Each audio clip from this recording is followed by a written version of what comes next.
حضرت علی رضی اللہ تعالیٰ عنہ نے فرمایا، اخلاق و آداب ایسے جوڑے ہیں جو بار بار نئے نئے پہنے جاتے ہیں اور ذہن صاف و شفاف آئینہ ہے۔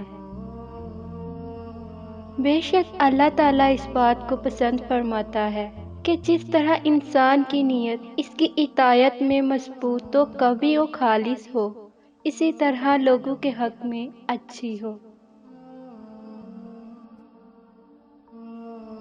6 چیزیں ایسی ہیں جن سے آدمی کے اخلاق کی جانچ ہو سکتی ہے: رضا، خوف، غضب، امن، منع، رغبت۔ جو شخص خود اپنے گھر والوں کے ساتھ برا کرتا ہے، اسے دوسروں کو بھلائی کی کیا امید ہو سکتی ہے؟ جو شخص اپنے ماں باپ کے ساتھ نیک سلوک کرتا ہے، اس کی اولاد اس کے ساتھ نیک سلوک کرتی ہے۔ ہر وہ دن تمہارے لیے عید ہے جس دن تم اپنی ماں سے مسکرا کے بات کرو۔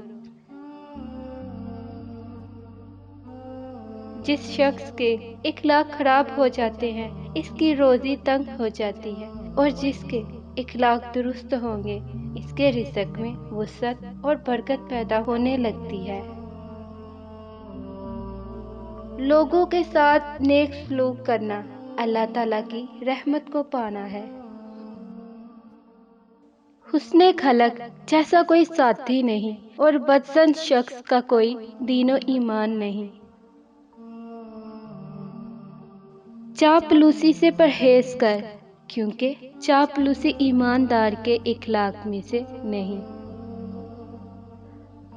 آدمی کی فضیلت و بزرگی کا نشان اس کی عقل اور اس کا حسن خلق ہے۔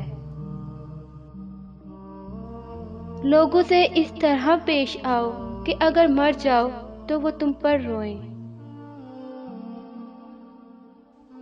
حسن خلق آدمی کے لیے رفیق، عقل ساتھی اور ادب میراث ہے۔ جب تو چاہتا ہے کہ تیری خوبیوں کو لوگ قدر کی نظر سے دیکھیں، تو ان کو اپنی نظر میں کچھ برا نہ سمجھ۔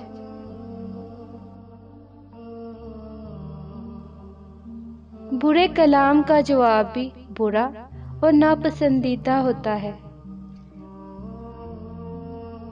اگر آدمیوں کے اخلاق آپس میں ملتے جلتے ہوں تو یہ اندیشہ نہیں ہوتا کہ کوئی کسی کو نقصان پہنچائے گا۔ حسن خلق نہایت اچھا ساتھی اور غرور و تکبر اندرونی بیماری ہے۔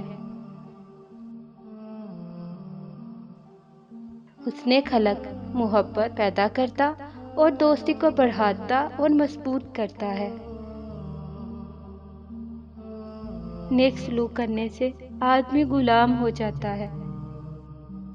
مجھے اس شخص کی حالت پر تعجب ہے جو اللہ تعالیٰ کی امید رکھتا ہے اور اپنے ماتحتوں پر رحم نہیں کرتا۔